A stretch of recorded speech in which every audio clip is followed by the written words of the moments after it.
is if the school ends their financial gain from genocide.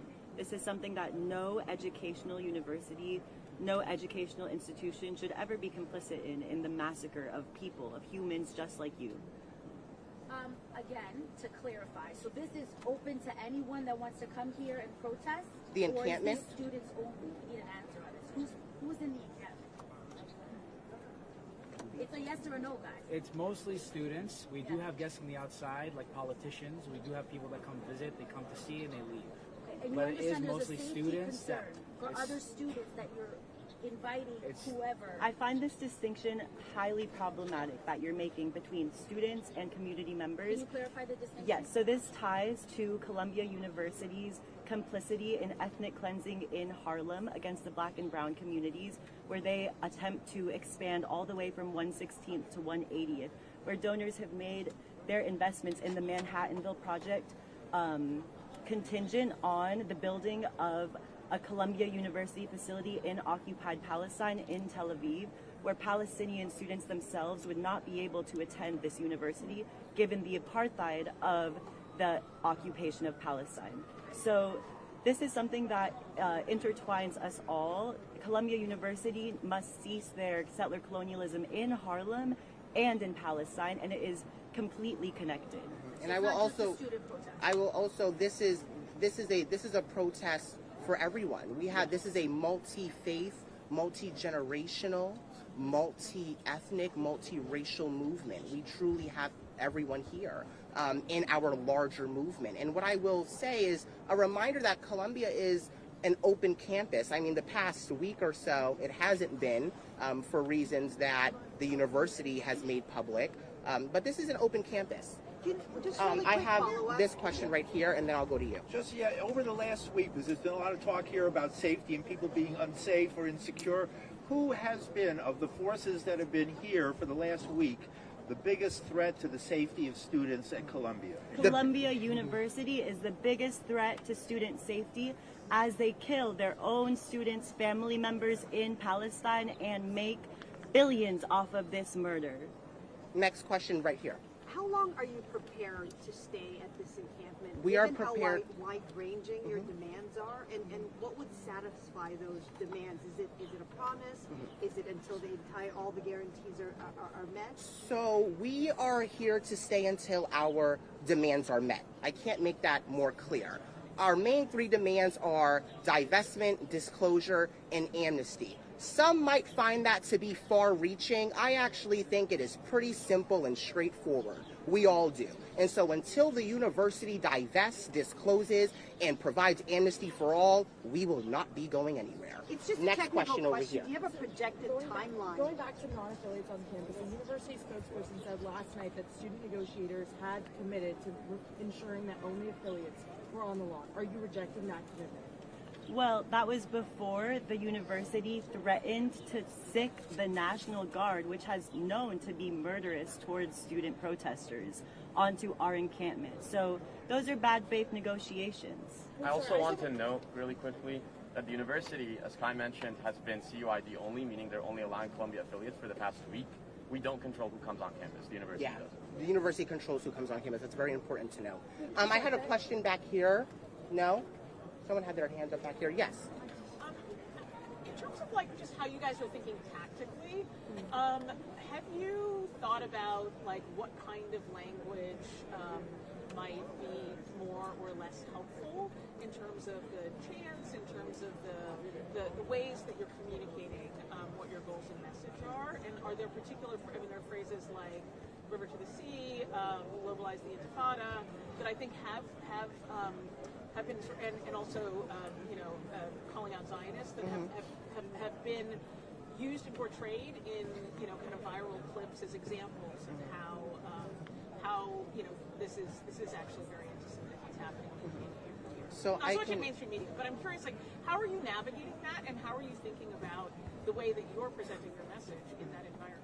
So what I can say is that we are very intentional in the framing of all of our messages. They are rooted in justice and peace and decolonial thinking. anti-colonial thinking, anti-imperialist thinking. And I would encourage, as I always do, folks to educate themselves on the history, significance, and meaning of those statements and chants, because it does matter. And so we've given much thought to it, and we continue to use them because we've given much thought to them. Question back here.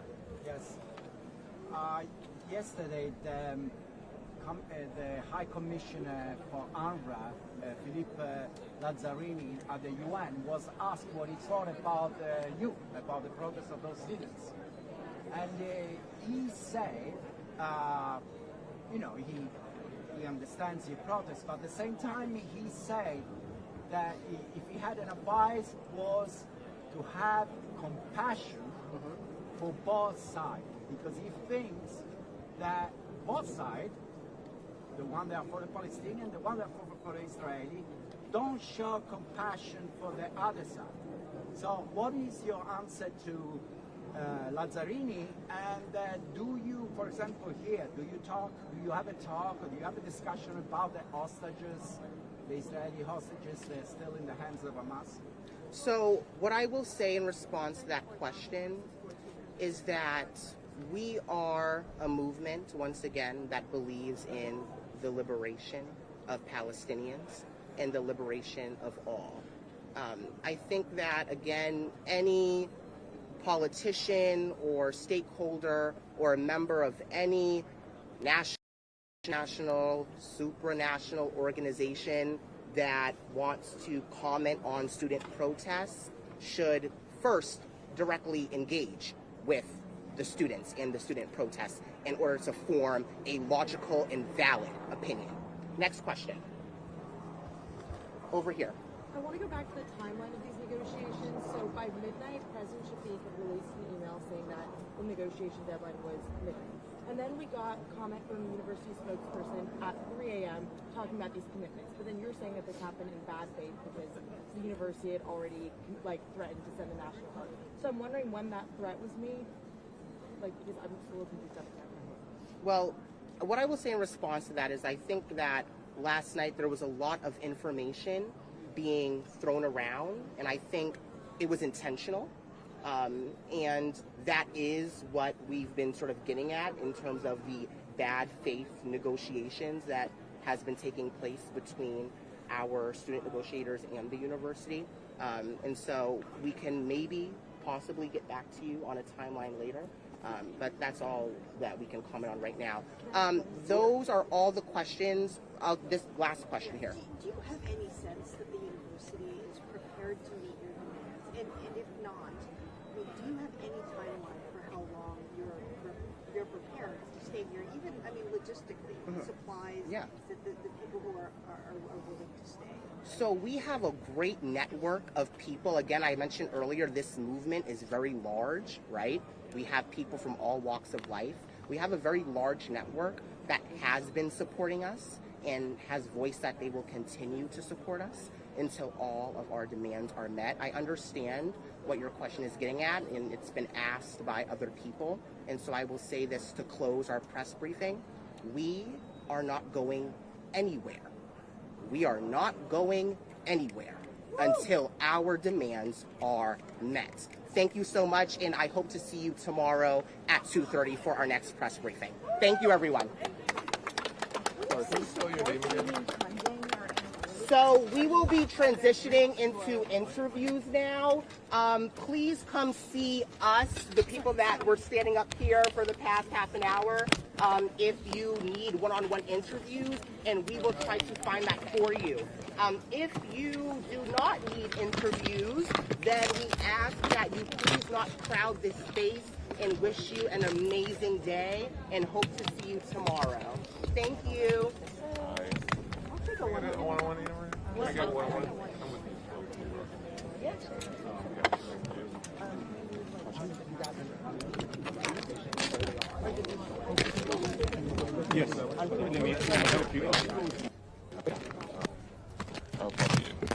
I've got it.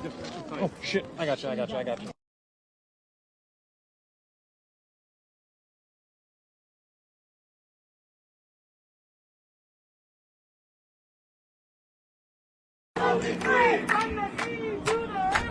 From the sea to the river.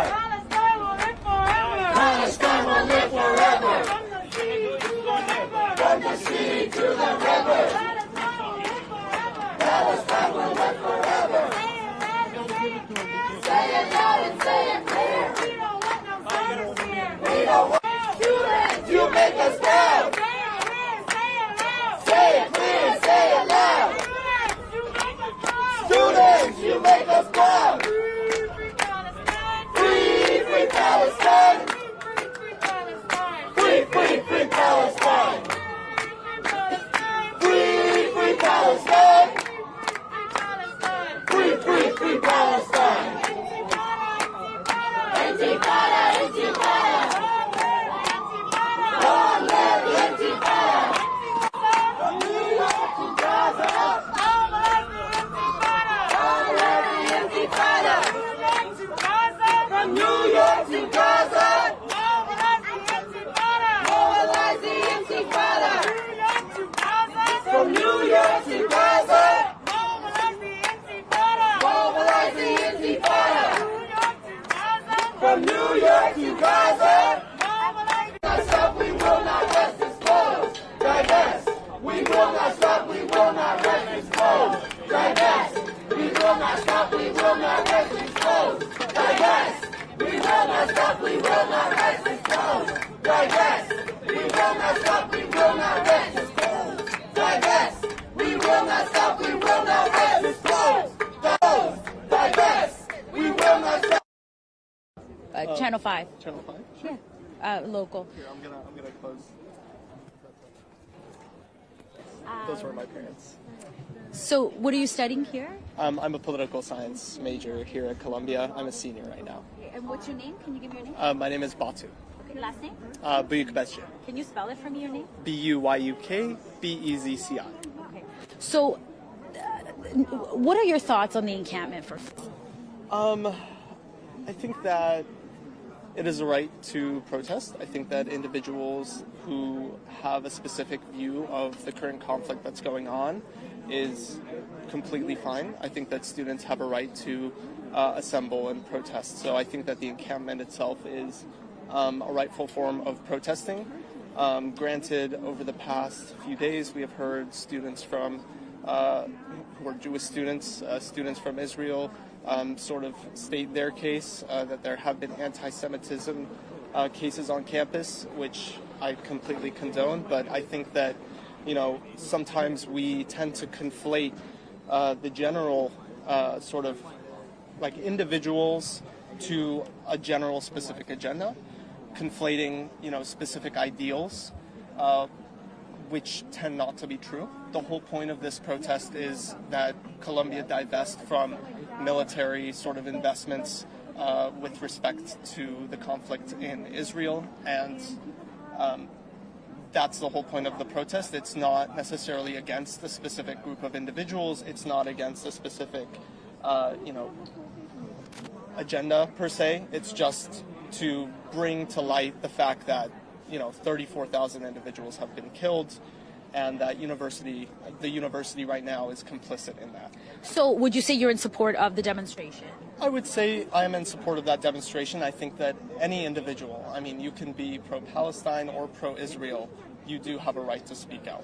And let me ask you, when the cameras are not here, what has the mood been on campus? Would you describe it as tense, or do you think it's really just sort of concentrated to this particular area, or have you noticed the shift on campus over the last week? Yeah, so I think that the campus has been fairly tense. I have friends who are both Palestinian and Israeli, and of course, discussions with those individuals are definitely tense. A lot of conversations going on. Definitely, and I think that the most important part is that we stay respectful. We recognize that everybody has different experiences, different connections to the region, and when you start, you know, labeling an individual as Israeli or as Palestinian and start, you know, ignoring their sort of opinion or experiences, that's when things start getting serious. That's when escalation begins. Last question, do you have safety concerns? Do you think this could get out of hand?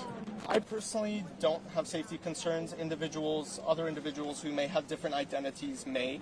And so I think that it is really upon the administration to figure out some sort of policy that will address both. Yeah. Thank you. Thanks for talking to us. I appreciate it. I guess for you, it's a good real life example as a political Definitely. scientist. You know, I'm taking a political theory course, and over. Give me a two. Yeah. So they have to go from channel 2 and channel 1. We'll do. Leave it on. I am.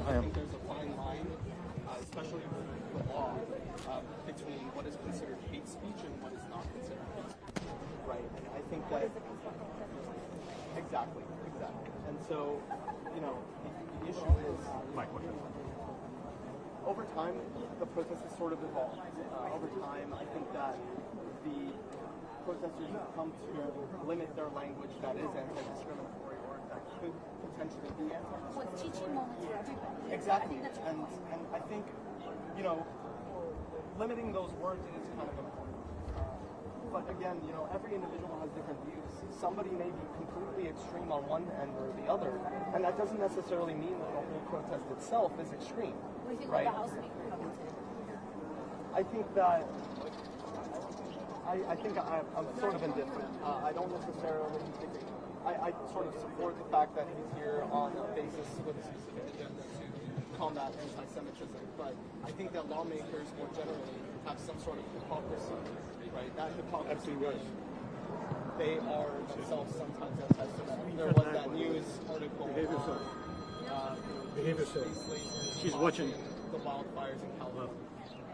That is a right to free speech, and we may not agree with that. Right? Like I personally think that should be banned, but that doesn't mean that it is banned because that's their First Amendment right. They have a right to speak. Kind of what you're saying is about the difference between like towing the flag. A lot of gray. Exactly. That's what I've learned. Exactly. Thanks for talking Pleasure to meet you. All right, good luck. What news channel was it? Channel 5. Channel 5? Yes, it'll be on at 5 o'clock. Great. Thank you. He's a good one. No, thank you. Thank you. Oh, wait. So far,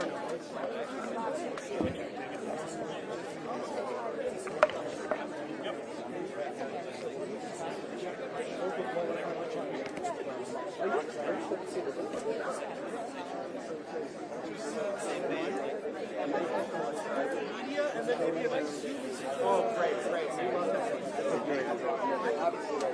great. I don't think I go all the way down with it. that cable right here. Is there a good place around? Yeah, he got it. Yeah. If I was a here, what do you think it could go up there? Would it? Can you give me the cable with the order? Yes. Thank you. Thank you so much. There's no way I'll make it over there. It's driving me crazy. I just got it.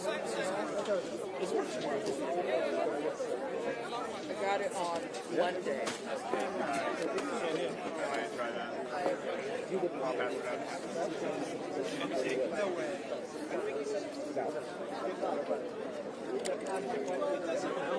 You're a scholar and a gentleman.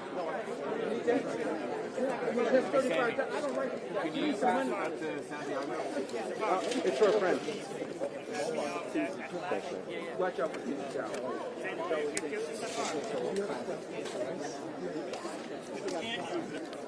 Okay, good enough for you? Thank you very much. How do I get back to you? Don't. I gave him $20 already. I think that's what Peter Chow 40 years ago. It goes around, comes around. 47 even then. He's like 87 years old. Thank you, guys. Everybody back there. There's no gentleman and he's no scholar. Hey.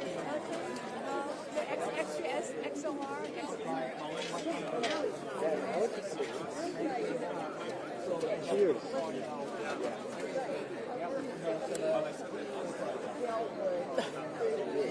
Listen, that's my guy.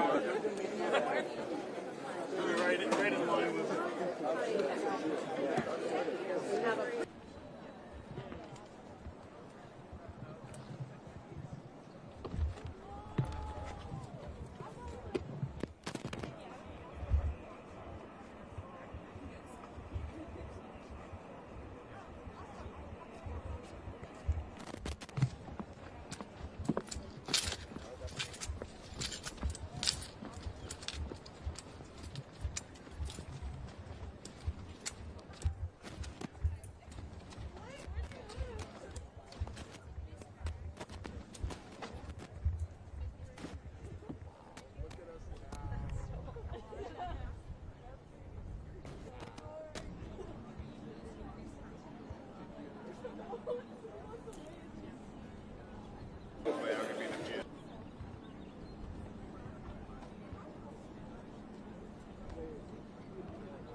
Steph,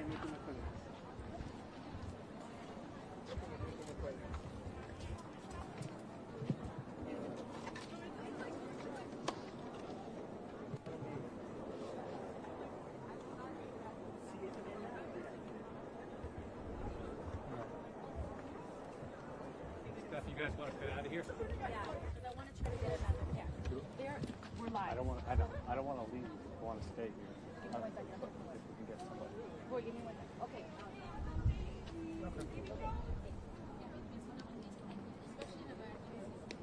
I will. Okay, gotcha. Okay. So, I think we might have a better chance of getting up there. I'm gonna try to get out. I understand.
Hello, are you here to listen to the House Speaker today?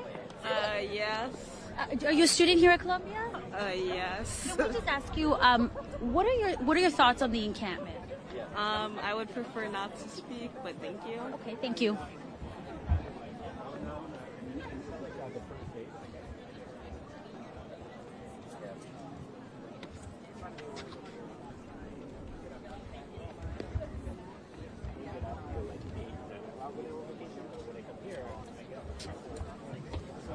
Holding pictures of Hamas, singing a song about there's only one solution and there is no place behind it here.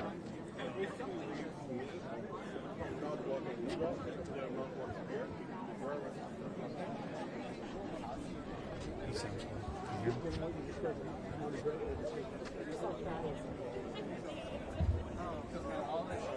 I think that's definitely an opportunity where I was an opportunity.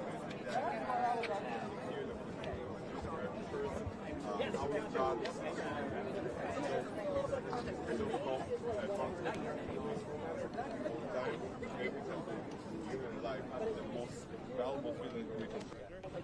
but I'm not going to run away from conflict. I'm not going to run away because they don't want it. I have every right to be here. It's not today, okay? Not theirs, okay? We're paying full tuition. It's not today. Okay? There's no reason that this environment is going to be less inclusive to anyone else that is, not for opinion or support. How would you like this to be resolved? Without intimidating or making someone feel underappreciated the way you just mentioned. I mean, first of all, I'm an absolute supporter of Christians. Okay, students should be allowed to say almost anything, but they should not be able to advocate for terrorism and terrorism act and terrorism group inside of the school. And second thing, there should be consequences. If their student has been suspended, they shouldn't be here.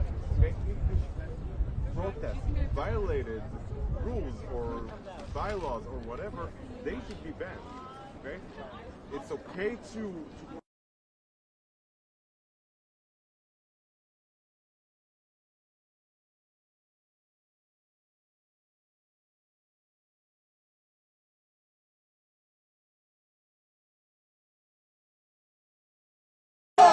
divest! We will not stop, we will not rest. The souls divest! Why you're here? What would you like to know? Just tell us your position on all this, and obviously you're standing with the students of Columbia. I do stand with the students of Columbia. I think it's really horrible that the students, protesters. You want to come over here? Yeah, just look at, he can't hear. Don't worry about talking to the mic. I think it's disgusting that this school did not pursue justice for Layla and the students who are doing what we're doing right now, which is peaceful protest. And these two students here that worked for the Israeli state government, who had dual citizenship, and our Columbia students sprayed our... Hi, sir, can we talk to you? Of course. What's your name? Are you a student? Who am I talking to? With Channel 5 Local. Okay. I'm Stephanie Bertini, a reporter at Channel 5. What's your name, sir? My name is Guy Sela. I'm an Israeli student here. Can you spell your first and last name, Guy? My first name is G.U. Tom, she good?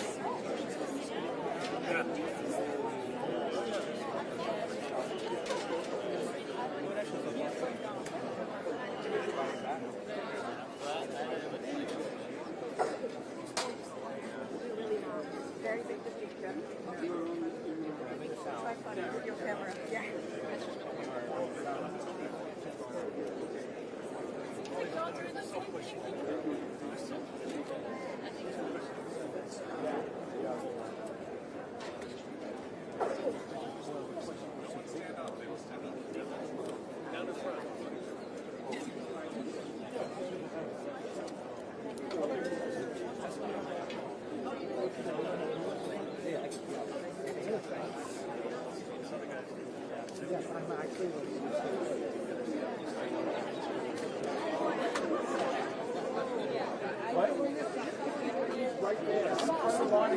No, I'm just, the mic is over there. Right behind you, the New York One camera right behind you. Hey, Cassandra. Cassandra. Cassandra.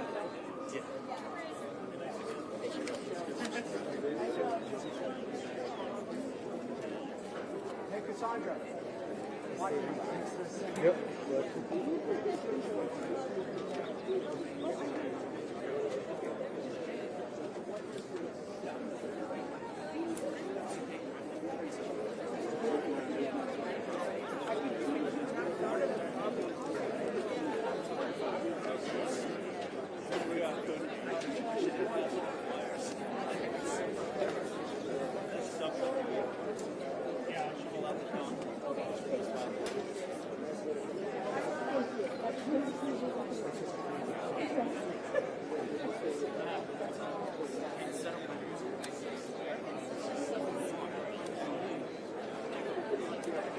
Can somebody do a mic check?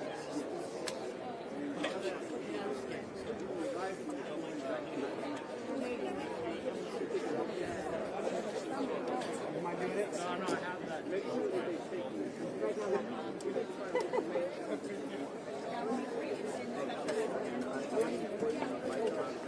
Check. 1, 2, 3. 1, 2, 3. Check. 1, 2, 3. 1, 2, 3. Check. 1, 2, 3. One good audio. Yes. Good audio. Check.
Not mine. Oh, yeah.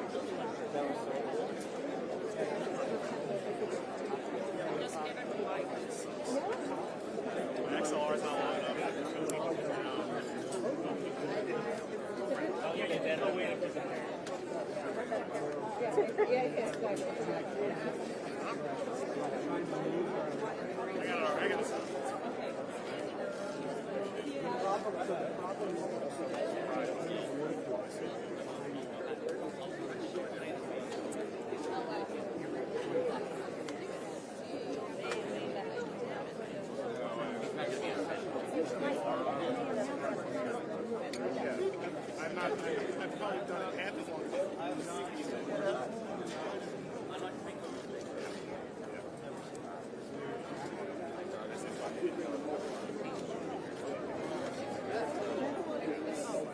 It's like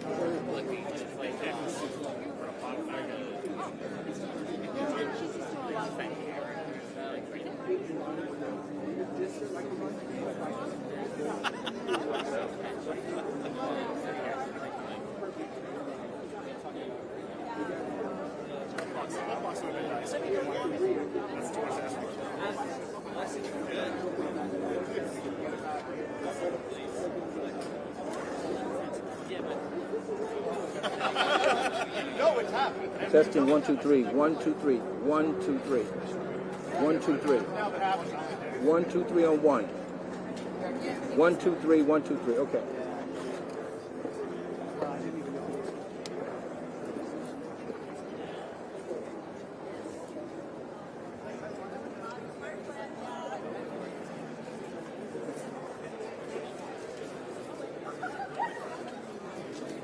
Hey Chris, thanks for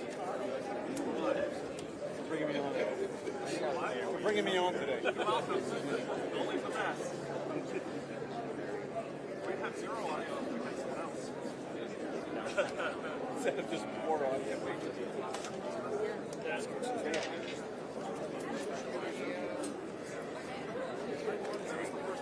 How am I helping this one? I don't think that's a good idea. Alright, I'm coming back. Mark, how did you get this spot? I know. We got in line at noon to get the front. I did it here yesterday. And we're down. I know. I fucked up his audio for Well, I'm anticipating you sharing everything with me, okay? I didn't watch the show. That's all I It was perfect, but I don't want to pull you out here. I'm just gonna. I got to pull my.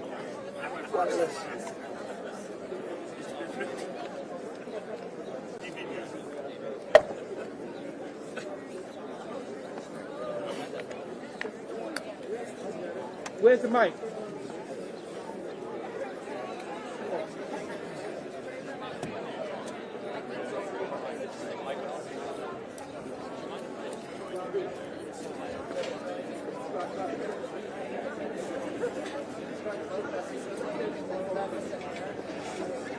yeah, sure.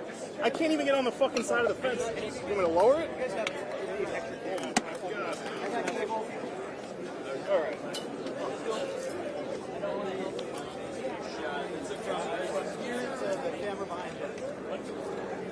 Cable?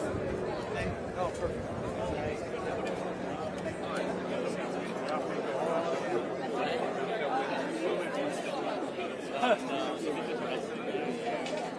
You got room on this side, too.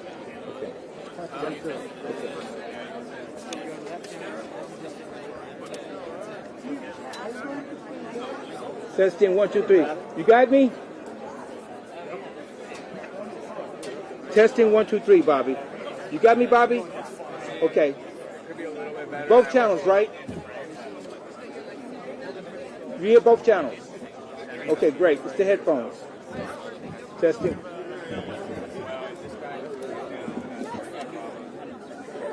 Does that work for you? Yeah, it's perfect.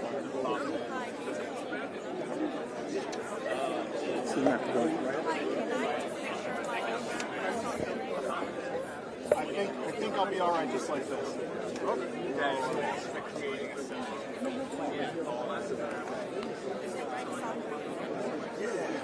Oh, what is this shit?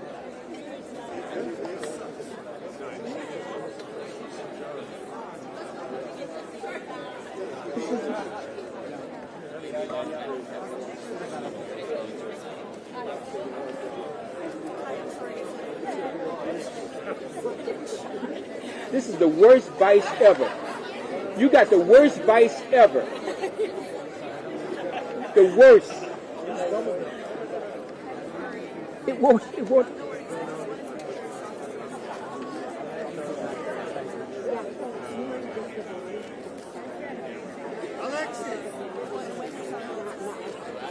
Testing 1, 2, 3. 5-1 to steel, not plastic. Testing 1, 2, 3. Plastic. Every time it bends every time I try to do it. Yeah, I know. Oh, that's it. Who? You want me to stand here for a minute? No, oh, you give somebody some shit. Yeah, yeah. All right, one for now. Terrible press now.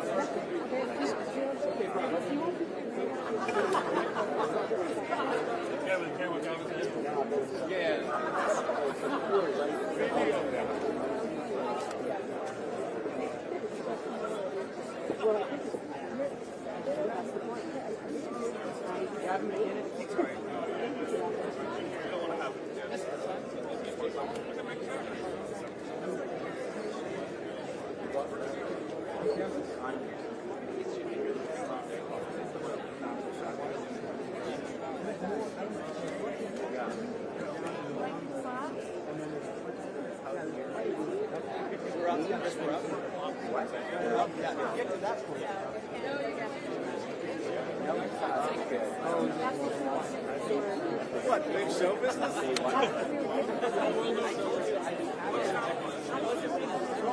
1 and 2, but I'm not selling you. I'm going to give you.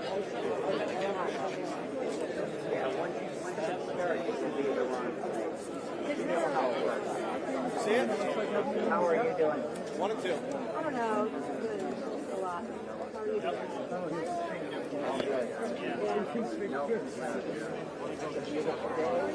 This guy got this job, follow the elephants.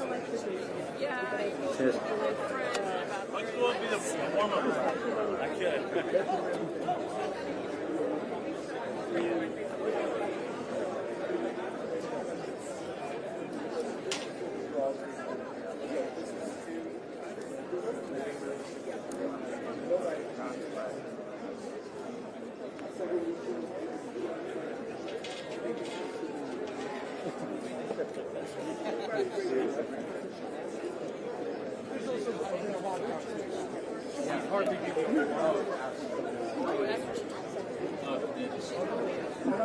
And I see that, I saw them letting people in the press very stop press passes very, very. Oh. Oh, yeah.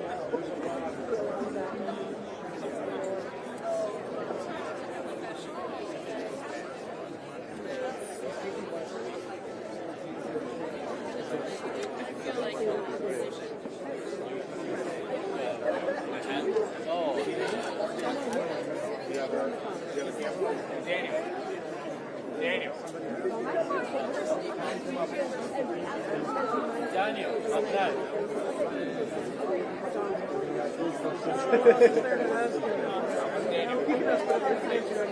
The flash, put it on this one. That guy's blocking my flash. Put it on this guy. Just move it to this pillar. Move it. Just move it to this pillar. Just move it down. I hope you can project. How people don't do it? How people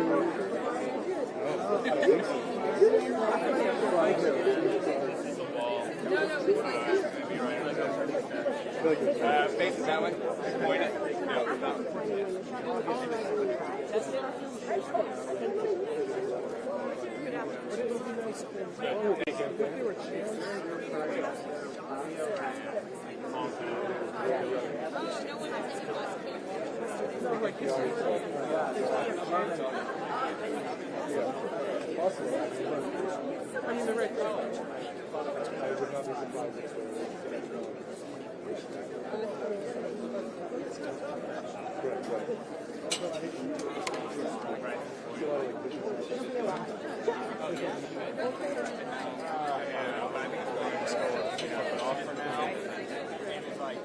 It's right up there. It's nothing like perfect. Be careful when you pour this.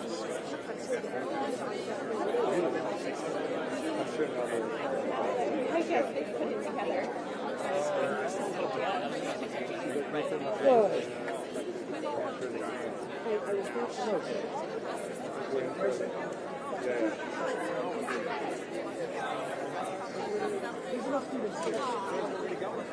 Yeah.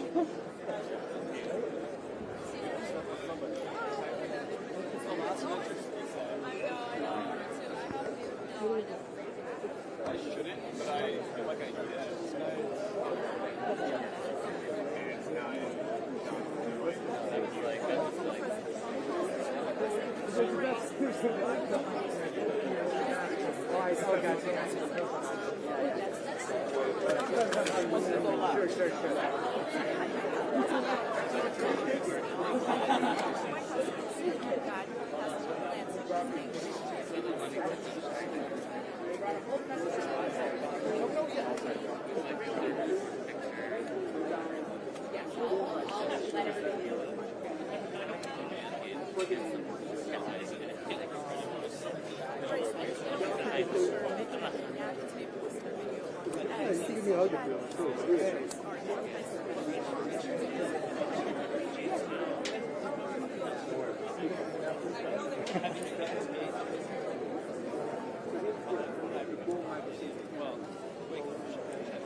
You're up against it.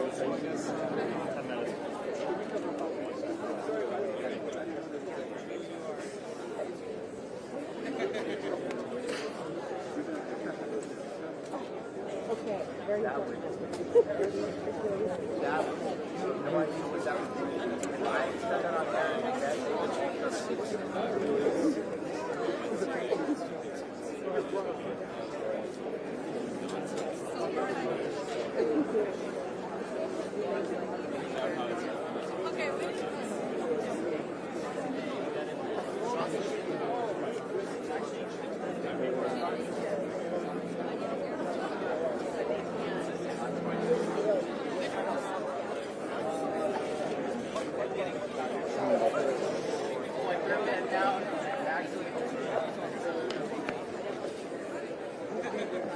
So do we know if it's just students up there?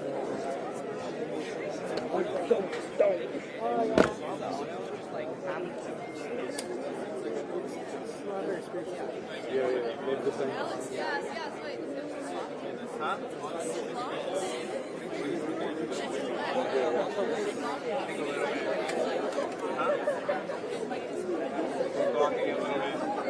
She is a little bit.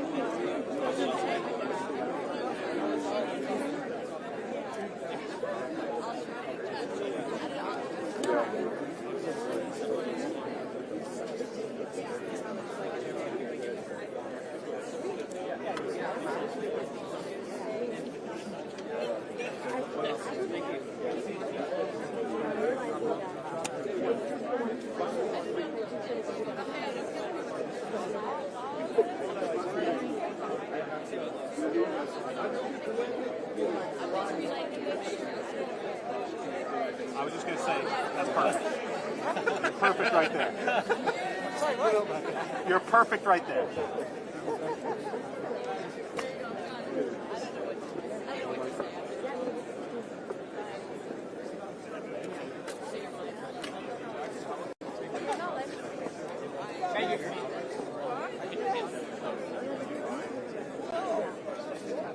Tom, you and Chris. The whole time. Go without the phone.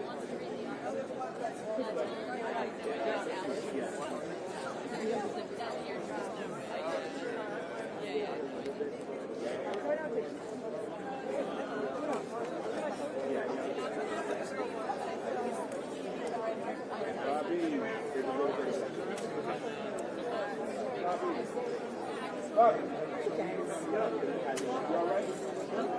the doors up. Get the doors up.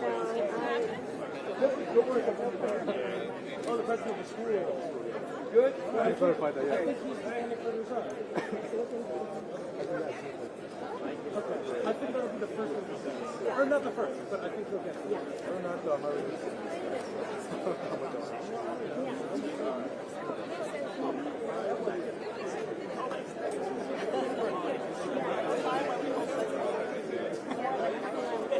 I feel like I could do local range. No, ask me. Yeah, you asked about that. Wait, what about them?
On the podium!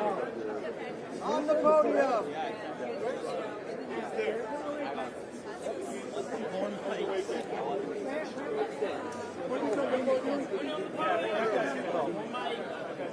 Like this? You facing this? You know that. It's covering side, yes. One more mic. The other one? This is the best one. I think somebody from this side's got to do it.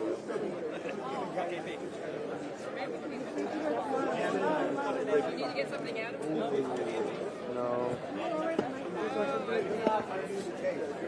Space? That's...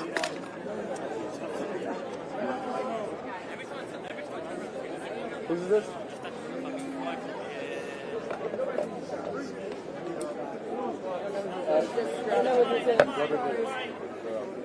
This is for us. Just bring camera here. This is for us.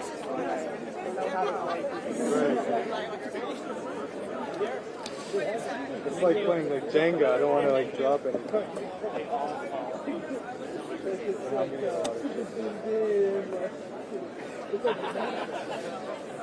Got more?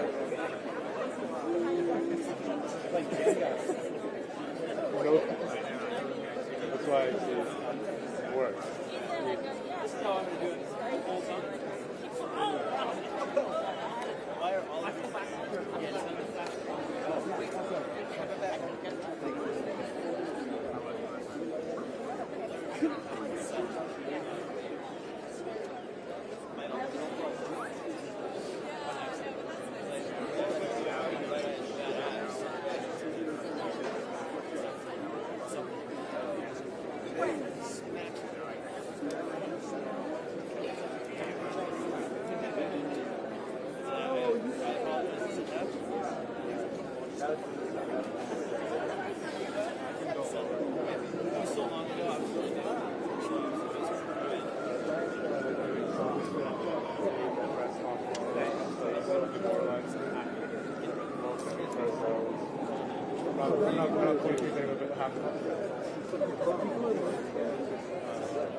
I'm sorry, I don't know.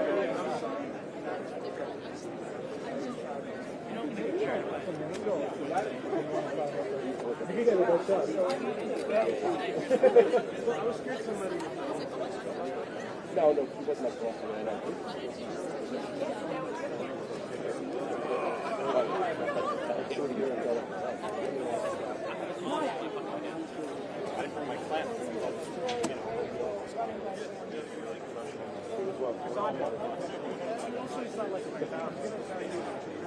This has got to be the most narrow point.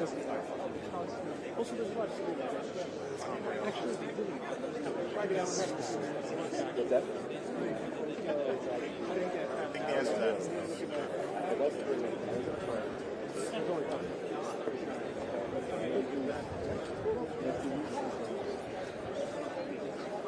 I'm going to take a picture of you and send it to you. I can't reach my phone. I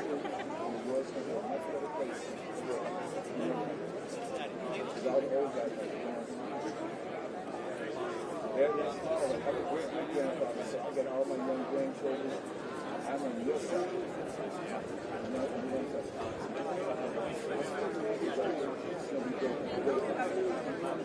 Sorry, just the old guy.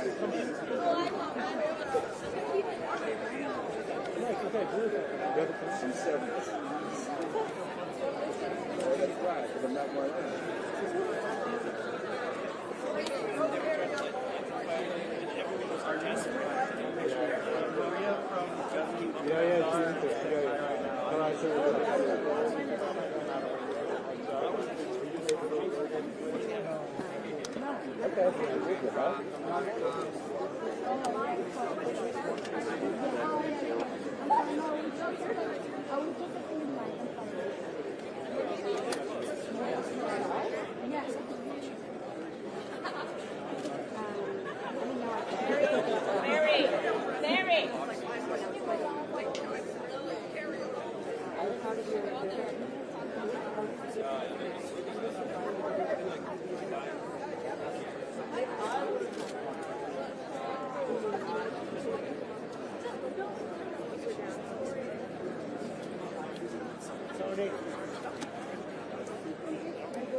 Okay, that's what I'm doing.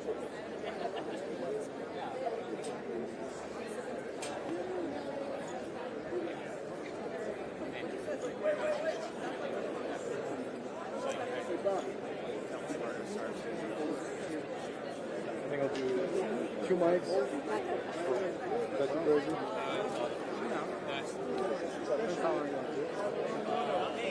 Okay, leave it there. Adam, just do a test.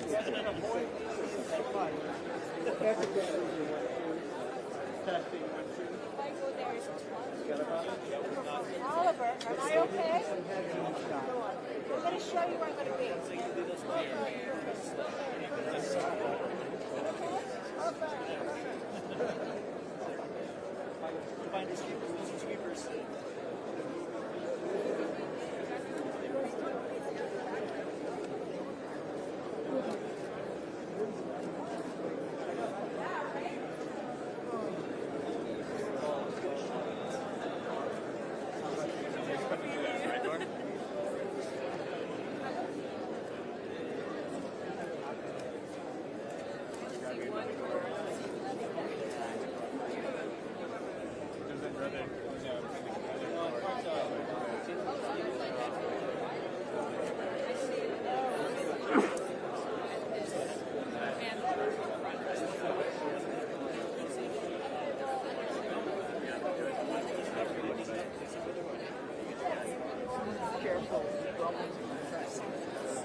Right through it.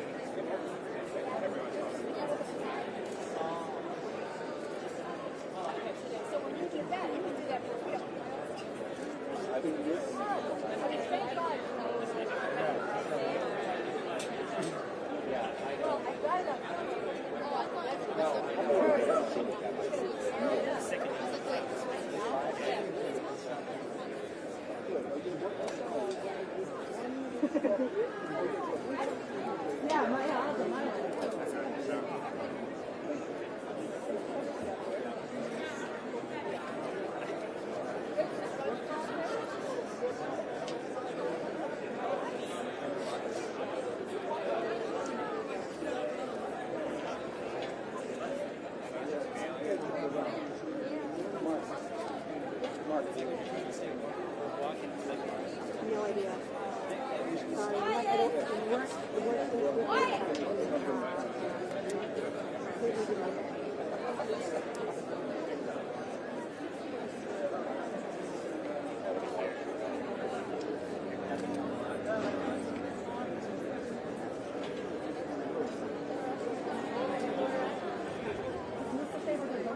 Yeah, totally. Yep. You got it. You got it. How you like my name? Clouds are coming in. Turn your light on. Good idea.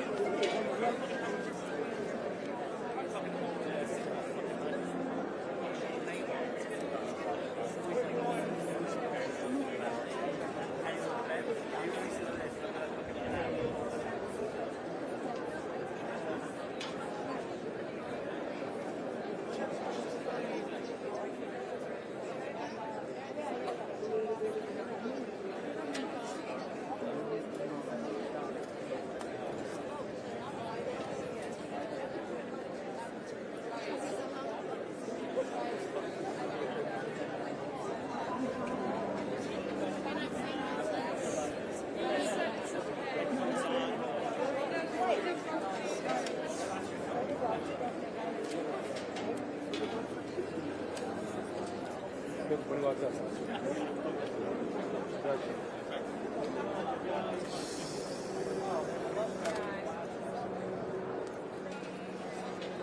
Gotta have those cameras out of the way.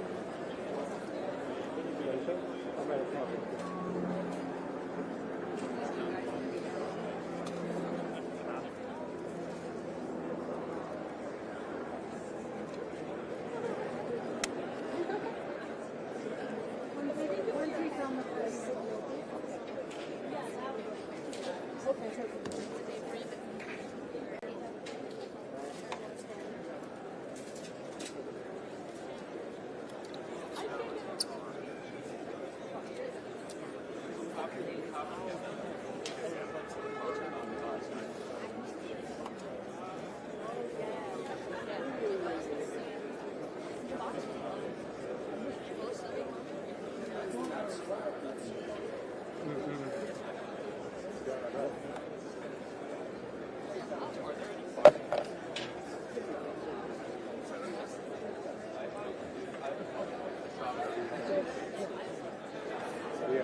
Learning so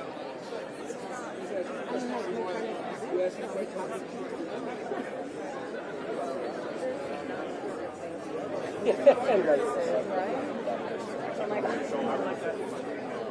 don't need that.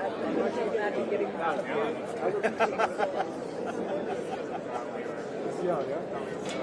Yeah. Look him in the eyes. This is like a massive tag in my eyes. Anything like me. We've all had videos that have like millions and millions of eyes. It's just kind of like.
Giving us that time.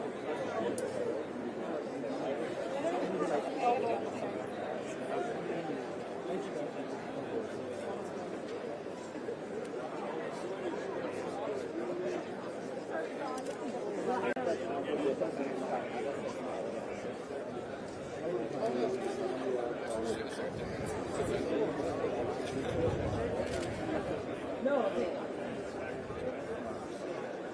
put that on Facebook.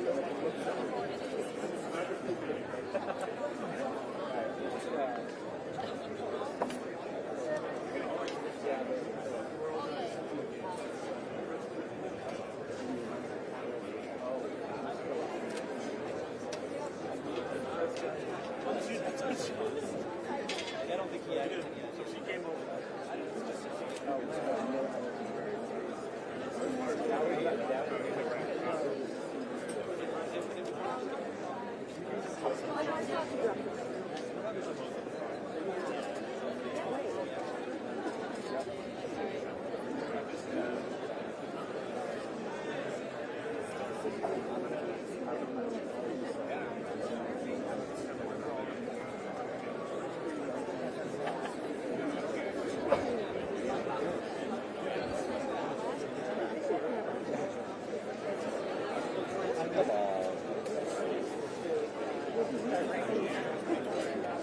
What's that?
Like all of this?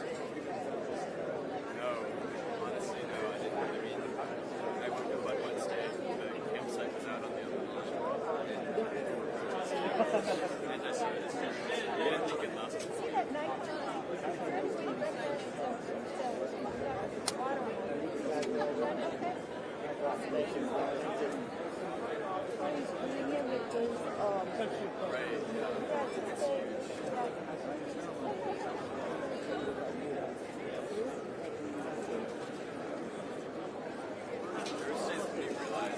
After a day, we realized basically this is especially since things just got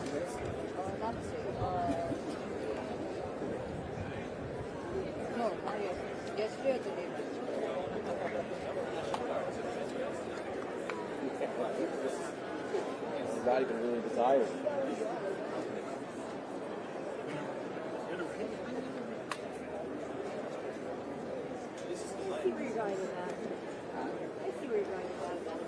Are you going to expect the person to comment no matter what? Are you going to expect the person to comment no matter what? It's a grant.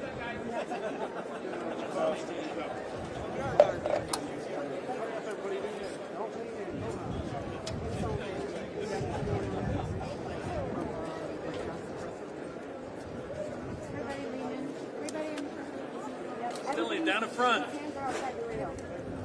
Stilly, down. Man, silly. You're gonna have to go out. You're gonna go out. Wearing a white shirt. Blocking our shots. Lean to the right.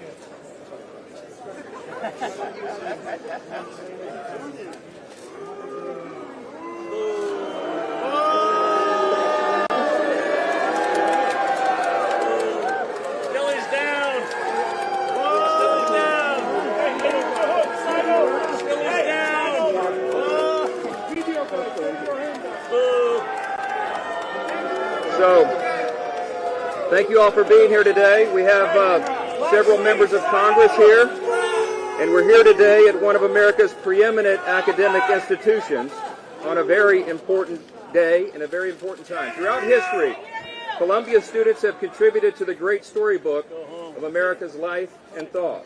Visionary American leaders like Alexander Hamilton and John Jay and the Jewish leader Gershom Shashis knew the self-evident truth that was at the heart of this country and once at the heart of this university, and that is that we are endowed by our Creator with certain inalienable rights. They should not be infringed.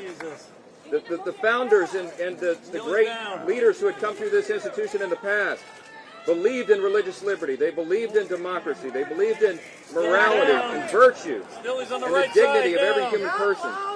They believed in the free exchange of ideas. And they detested mob rule. We are standing here right now on the steps of the Low Library. In this very building right behind us, Columbia University once awarded Winston Churchill an honorary degree, and it was Churchill who said it is manifestly right that Jews should have a national home where they may be reunited. We believe in that principle. And today I'm here to proclaim to all those who gnash their teeth and demand to wipe the state of Israel off the map and attack our innocent Jewish students this simple truth: neither Israel nor these Jewish students on this campus will ever stand alone. Today, Hamas issued an endorsement statement of the protesters on this campus. They called them the future leaders of America. It is detestable. All of this has to be said because the cherished traditions of this university are being overtaken right now by radical and extreme ideologies. They place a target on the backs of Jewish students in the United States and here on this campus. A growing number of students have chanted in support of terrorists. They have chased down Jewish students. They have mocked them and reviled them. They have shouted racial epithets. They have screamed at those who bear the Star of David. We can't hear you. Enjoy your free speech. We can't hear you. They've told Jewish students who wear the Star of David to leave the country. And shamefully, some professors and faculty have joined the mob. Things have gotten so out of control that the schools canceled in-person classes, and now they've come up with this hybrid model where they will discriminate against Jewish students. They're not allowed to come to class anymore for fear of their lives, and it's detestable. As Columbia has allowed these lawless agitators and radicals to take over, the virus of anti-Semitism has spread across other campuses. By some counts, as many as 200 universities have a similar form of protest right now. At Yale, a Jewish student was stabbed in the eye with a Palestinian flag, and 45 students were arrested. At NYU, pro-Hamas protesters were shouting from the river to the sea. Anti-Israel encampments are popping up at universities all across this country. The madness has to stop. The madness has to stop. We just left a meeting with Jewish students who told us of the heinous acts of bigotry that they have experienced simply because of their faith. Their bravery is inspiring, much more inspiring than some of the activities we're seeing here. They should never have to confront such hate on an American college campus. It's such a revered institution. Anti-Semitism has been growing in America, and it's clear why. Powerful people have refused to condemn it, and some have even peddled it themselves. From university professors to public officials, people in positions of authority have denied the horrific facts of September 11, 2001, the attacks on the United States that happened right here in New York City. And they've attempted to excuse or to ignore the barbaric attack of Hamas in Israel on October 7, 2023, where Israeli women and children were savagely raped and murdered, and infants were cooked in ovens. Got a nice hand there. I see your hand. Crowds of radical activists have chanted "Death to America" and on our own streets in this country, and some public officials have refused to condemn them. Others have openly defended these acts on campus and the harassing and the intimidation and the threatening of innocent Jewish students simply because of who they are. They've called that peaceful protest, and some have even gone as far as calling for the state of Israel to be eliminated. These are words we expect from ayatollahs in Iran, not American lawmakers and not American students. And unsurprisingly, it has given way to threats and violence in a generation of students who feel safe in their own classrooms, who don't feel safe in their own classrooms, or where they live or where they worship. Let me say this very simply. No American of any color or creed should ever have to live under those kinds of threats. That is not who we are in this country. Sadly, Columbia's administrators have chosen to let the threats, the fear, and the intimidation of the mob rule, to overtake American principles like free speech and the free exchange of ideas and the free exercise of religion. They have co-opted First Amendment arguments to protect genocide and to elevate the voices of anti-Semitism. They have proven themselves to be incapable of achieving their basic responsibility, which is keeping students safe. We just can't allow this kind of hatred and anti-Semitism to flourish on our campuses, and it must be stopped in its tracks. Those who are perpetrating this violence should be arrested. And I'm here today joining my colleagues and calling on President Shafiq to resign if she cannot immediately bring order to this chaos. Now As Speaker of the House, I am committing today that the Congress will not be silent. For how long? As Jewish students are expected to run for their lives and stay home from their classes hiding in fear. In the House of Representatives, we've already acted to address anti-Semitism on campuses. We have passed a number of statutes to address this matter, and we call upon the U.S. Senate to act upon our legislation. I have a couple of my colleagues here that I'd like to share a few words. I'll turn it over first to the chair of the House Education and Workforce Commission, Virginia Fox, Congresswoman Virginia Fox, North Carolina. Virginia? Thanks. We're not going to hear her. We're not going to see her. Columbia University is in a free fall. Following the explosion of this anti-Semitism, the Education and Workforce Committee at least give her a cone to speak into. So far, the committee has uncovered key failures in the administration's response to the anti-Semitic attacks and displays embroiling this campus. First, President Shafiq presented false testimony to the committee regarding the removal of Professor Joseph Sassad. No action was taken. In addition, the administration has suspended 2 Jewish students for a made-up chemical attack. So I have a message, President Shafiq, and a message for you all too. The inmates are running the asylum. Take back control of this once great institution. You took action last week. It's time to act again. If not, the committee will pursue every possible avenue to create a safe learning environment for Jewish students. I yield back. Next is Congresswoman Nicole Malliotakis from here in New York. Welcome to New York City. Yes.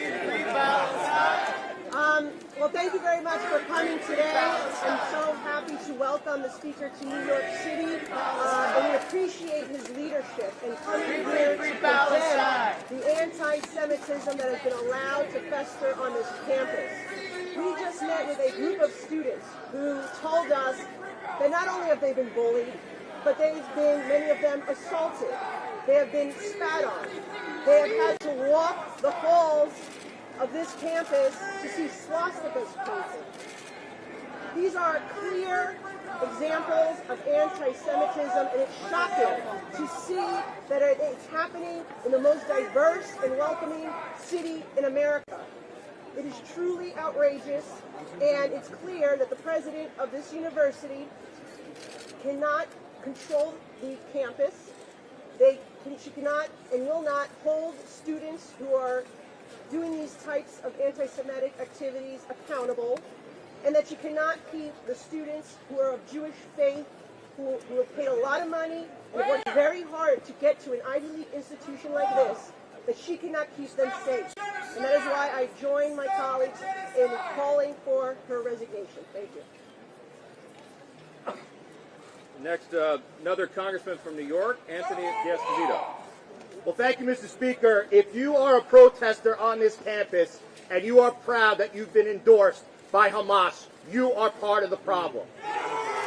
When you cheer on the fact that you enjoy Hamas and Hezbollah, you are yourself part of the problem. Mr. Speaker, I am proud to join with you here today in calling for the immediate resignation of the President of Columbia. She has failed her duty. She is not keeping students safe. And we see on this campus the hate-filled speech that is carrying through this country. Another New York Congressman, Mike Lawler. Well, thank you, Mr. Speaker, for being here in New York. I want Palestinians to be free, too, from their oppressor, Hamas. And every single one of you students that support Hamas are an absolute abomination. It is shameful that you would support a terrorist organization that butchered and beheaded and burned innocent women, children, and babies. I went to Israel a month after the attack on October 7th, and I watched a 21-minute unedited video, raw footage of the attack. I watched exactly what Hamas did, and sadly here in America, we have students endorsing the butchering and brutality of a terrorist organization. If you want a ceasefire, the fastest way for a ceasefire to occur is for Hamas to surrender and to release the hostages. And if you can't call for that, you are a pathetic embarrassment to this institution and to students everywhere. It is time for President Shafik to resign in disgrace. She has lost control of this campus. She has lost control of this institution. And after listening to her comments inside, it is clear that she has no intention of getting this university under control and ensuring the safety and well-being of every student. That is what is entitled to students attending this institution. If the students are not safe, if the institution will not act, Congress has a responsibility to do so, and we will. I want to thank my colleagues for sharing their thoughts here. I want to say this as well. At the start of the American Revolution, the doors of this institution, once known as King's College, were... That's right. Good job, Mike. I want to thank my colleagues for sharing their thoughts here. I want to say this as well. At the start of the American Revolution, the doors of this institution, once known as King's College, were closed. When the war ended, the institution reopened and was renamed Columbia College. It was a shift from the tyranny of the monarchy to the freedom at the heart of the American experiment. And now the forces of hatred and oppression once again are on the march. They've begun to try to close Columbia's doors to a segment of students.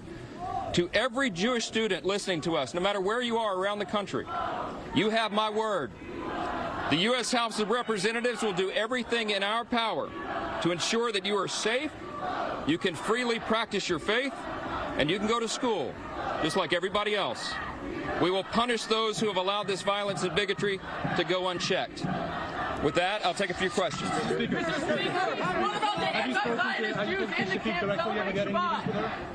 We met briefly with the president and her top officials right before we came out on the steps here. We encouraged her to take immediate action and stamp this out. And our feeling is that they have not acted to restore order on the campus. This is dangerous. This is not free expression. This is not First Amendment. They are threatening, intimidating, saying that they will take violence upon Jewish students. We met with Jewish students who are in fear. They can't come on campus. They can't study for their final exams. This affects everybody's lives, and it affects the image that we portray to the world. This is not who we are as Americans, and it's time to act like it. Speaker, have you spoken to the president about bringing in the National Guard? A number of senators have done that. Are you urging the president to do that as well? My intention is to call President Biden after we leave here and share with him what we have seen with our own two eyes and demand that he take action. There is executive authority that be appropriate. If this is not contained quickly, and if these threats and intimidation are not stopped, there is an appropriate time for the National Guard. We have to bring order to these campuses. We cannot allow this to happen around the country. We are better than this. We are better than this, and I'll ask the president to do that, and I'll tell him that very same thing. Speaker, what is the House going to do? So you've moved some things, you've done. What is your plan when you get back? The House has been investigating a number of these campuses. There is a nexus to federal funding. If these campuses cannot get control of this problem, they do not deserve taxpayer dollars. That's a very serious issue. You've seen our Education and Workforce Committee having oversight hearings. We have brought the presidents of these universities to Congress to testify under oath, and you've seen accountability begun there. There'll be much more of that. We'll continue to work on legislation to adjust this at the federal level. This Congress, and I genuinely believe there's bipartisan agreement on this, will stand for what is good and what is right. It does not matter who shouts in our faces. We're going to do what is right by America. We respect free speech. We respect diversity of ideas. But there is a way to do that in a lawful manner, and that's not what this is. Mr. Speaker, what do you want them? So there are students, some of the student organizers are part of a group called Jewish Voices for Peace. There are two students who held a press conference yesterday saying that they face more anti-Semitic attacks from Jewish students, from Israeli students, than from the group that is in the encampment. So how do you respond to the fact that they say I'm not sure who the aggressors are, but I will tell you that any of that is inappropriate. It's lawlessness. It's chaos. That is not who we are. We believe in the rule of law. That is one of the foundational principles of America, and it must be maintained. The college campus used to be the place for respectful debate, for the differences of opinion and the free marketplace of ideas to be discussed. That is not what is happening here. You're intimidating and shouting down people you disagree with. You cannot censor and silence viewpoints you disagree with. That is not American. You do not understand what it means to respect the First Amendment. Yes. What is your message to the students inside the encampment right now? My message to the students inside the encampment is go back to class and stop the nonsense. Look, if we want to have a debate on campus about the merits of these things, let's do that. But you can't intimidate your fellow students and make them stay home from class. Think about that. Is that right? Do you think that's right? Stop wasting your parents' money, Congressman Lawler says. I think that's right. Last one. Anti-Zionist Jews inside the camp that are celebrating Shabbat. I don't know who's in that camp over there, but I would tell you that this is unacceptable, and the American people are demanding accountability for it. And that's why we made the trip here today. That's why this press conference is important. We want this administration and the administration of every university campus around the country to bring this to account and to bring this lawlessness to an end. And that's what we need to do. Thank you. Thank you.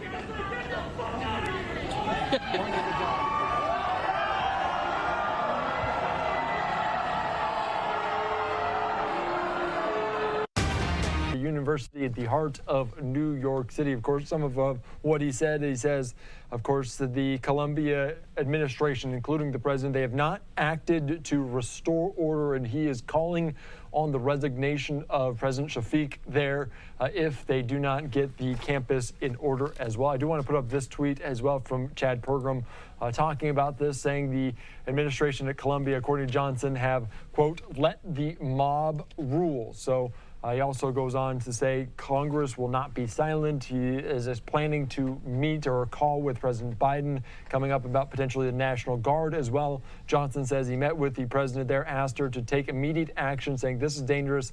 This is not free expression. So we're seeing numerous of these protests around the country, including there, starting mainly on the campus of Columbia University in New York City. You can see some of the tents there as they have gone virtual as well. We've heard different remarks from Jewish leaders talking about how Jewish students do not feel safe. There are also some of them urging them to not go to class, depending on the violent nature of some of the rhetoric on campus.